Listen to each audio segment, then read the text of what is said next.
Hey you guys, this is Mateo with Music Marketing TV, and today we're going to be taking a look at D16 Group's Decimort 2. This is the really high quality bit crusher, and this is great if you want to add some of that like vintage lo-fi, either aliasing or kind of downsampled samples and stuff into your music. Today I'm just going to show you on these drums that I have programmed. They're really high quality. If I press play,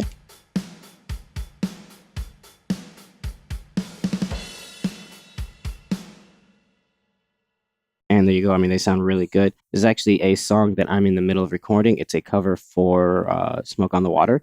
So far, the only thing I have recorded is the guitars. So let's see how that sounds real quick.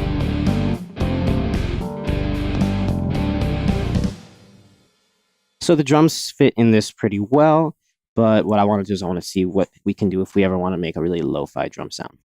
So I'm just kind of zeroed out this emulator preset. Let's just go over some basic controls. We have preamp, which is the input gain of the actual unit. We have DC shift, which will add a shift to the bit resolution section. You have the resolution section itself, which lets you downsample how many bits you have. And then you have dithering, which will add dithering before the samples. You have the approximation filter, which will basically have this frequency devastation section act way differently.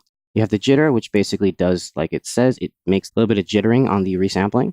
You have the image filter and the frequency shift, which basically causes some frequency shifts. You have a filter, which can either be post or pre, and that is off, low pass filter, band pass, high pass filter, band reject, along with the cutoff frequency and the resonance and bandwidth. You also have a dry wet knob and the output volume.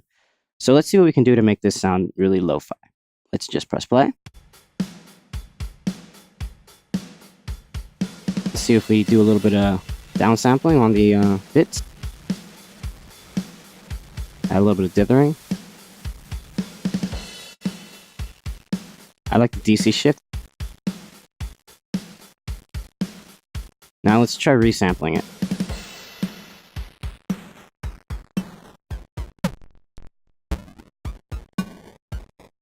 That sounds pretty cool. Let's try this approximation filter.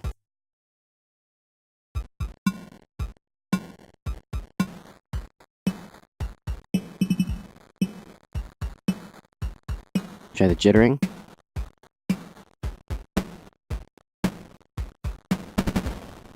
Image filter. Along with a little bit of frequency shift. Let's use the dry wet.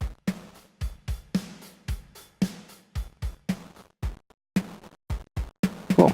Let's try this filtering. Let's make this pretty.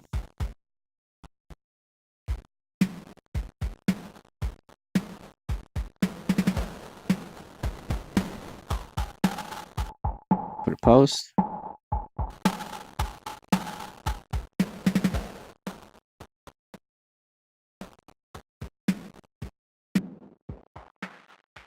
Try the high pass. And the band reject.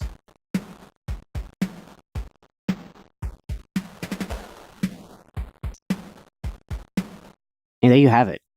It sounds like it's naturally just downsampling and adding some frequency shifts and all this other crazy stuff. So that's just how we can do a really quick, kind of like old school video game kind of drum sounds out of a really hi-fi drum sound. So if we bypass it and we put it back in, that sounds really cool. I'm actually going to save this as a preset. So we'll go here. We just have to control click if you're on a PC. And I'll just name this Chip Drums 2 because I already have one that I made a while ago. They have some pretty cool presets too. Let's see some of these presets like this behind the wall one. I really like this one.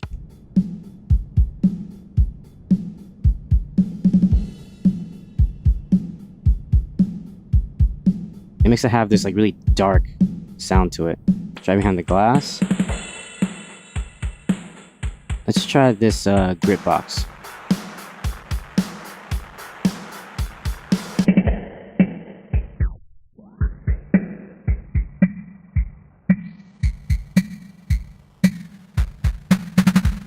And then you get all this cool little like noise. Anyway, that's about it for today's video. This is a pretty cool plugin, and this is great if you want to add some grit to some samples, or if you want to make something sound really lo-fi. This has been Mateo with Music Marketing TV, and I will see you guys next time. Bye.